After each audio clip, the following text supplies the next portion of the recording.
battle for power is not just about winning, it's about shaping the future. But whose future? लोगों का भविष्य या फिर political parties का? केरलम के कथकली और असम के बिहू तक, असम के चाय बगानों से केरलम के कॉफी फार्म्स तक, लोगों के मन में बस यही सवाल है।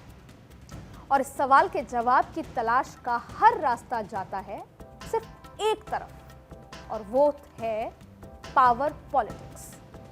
तो आखिर क्या है इसका मैथमेटिक्स, और क्या बीजेपी असम में जीत की हैट्रिक और केरलम में पावर पॉलिटिक्स में एंट्री के लिए बेताब है, और क्या बीजेपी के लिए ये राह आसान है?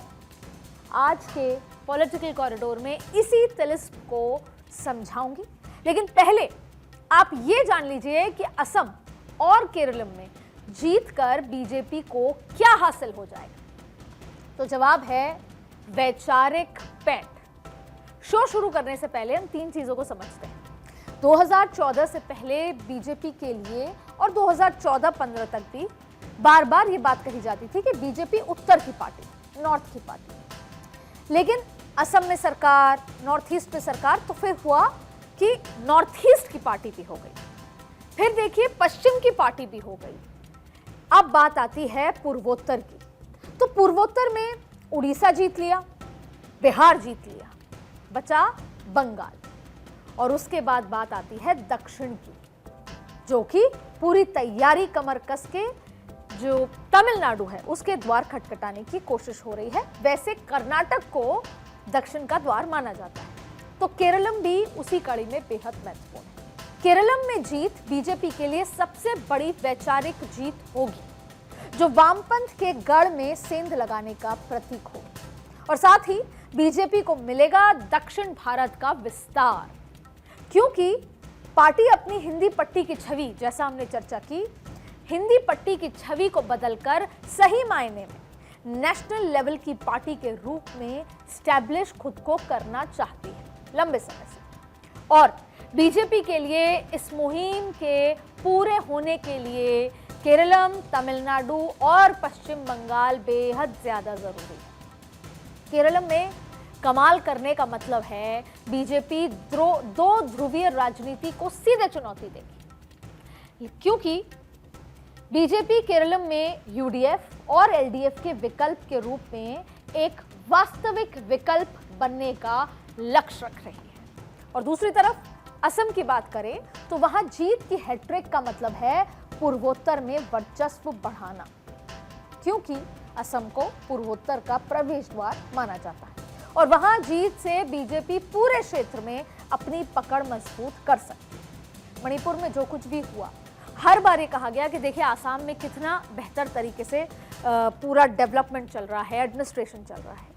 तो जाहिर तौर पे जब असम में दोबारा सरकार वापस काबिज होगी तो मणिपुर में जो कुछ भी हुआ पिछले समय वो सब ढक जाएगा। और जाहिर तौर पे ये मैसेज मणिपुर में भी जाएगा कि विकास तो केवल भारतीय जनता पार्टी ला सकती है, तो पूरा नॉर्थ ईस्ट स्टेबल हो जाएगा।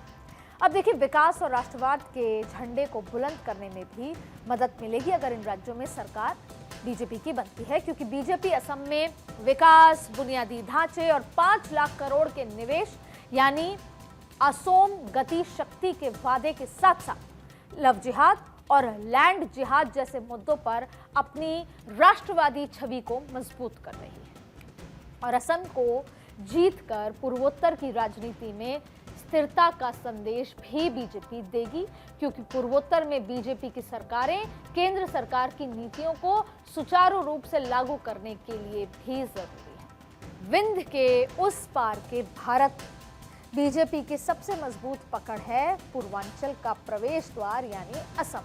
और तैयारियां जबरदस्त हैं, आप देखिए जमीन पर। और पूरा का पूरा कांग्रेस को सीएम ले जा चुके हैं, इसलिए असम में जीत की हैट्रिक ही बीजेपी का लक्ष्य है, कम वोट में। और इस लक्ष्य को हासिल करने के सबसे बड़े हथियार हैं बीजेपी के सीएम और असम में पार्टी के सबसे बड़ी ताकत यानी हेमंता बिस्व शर्मा। पूरे आत्मविश्वास से भरे हेमंता अपनी दूसरी बार सीएम बनने की दावेदारी पेश करें। और इसके लिए वो मजबूत नेता वाली राजनीति, ध्रुवीकरण करने वाली बयानबाजी और विकास के एजेंडे और लाभार्थियों के लिए चलाई जा रही कई योजनाओं की सीढ़ी का इस्तेमाल कर रहे हैं। राज्य में फिलहाल उनका राजनीतिक प्रभाव बेजोड़ नजर आता है और उनके सामने होगा वो विपक्ष जो बटा बटा नजर आ रहा है, या फिर सिर्फ गौरव गोगोई, साथ में शायद प्रियंका गांधी और भूपेश बघेल आपको नजर आ रहे हैं। वो भी 3 हिस्सों में है अगर पूरे विपक्ष की बात करें। अब देखिए, रायजोर दल के साथ बातचीत नाकाम होने के बाद कांग्रेस ने सीपीआईएम, असम जातीय परिषद और ऑल पार्टी हिल लीडर्स कॉन्फ्रेंस के साथ गठबंधन किया है। कांग्रेस के विधायक के अलावा उसके गठबंधन के बाकी 3 सहयोगियों के पास कुल मिलाकर सिर्फ एक मौजूदा विधायक ही है और आखिर में एआईयूडीएफ है, जिसने 2021 का चुनाव कांग्रेस के नेतृत्व वाले महाजोत गठबंधन के हिस्से के तौर पर लड़ा था। लेकिन इस बार का चुनाव उसके लिए अपने अस्तित्व की लड़ाई जैसा होगा। खुद एआईयूडीएफ के सुप्रीमो बरुद्दीन अजमल अपनी हार से उबरने की कोशिश में और बिना किसी गठबंधन की रस्सी के सहारे चुनावी पहाड़ चढ़ने की कोशिश कर रहे हैं। मतलब अल्पसंख्यक वोटों के लिए कांग्रेस और रायजोर दल दोनों के सामने एआईयूडीएफ वोट काट सकती है।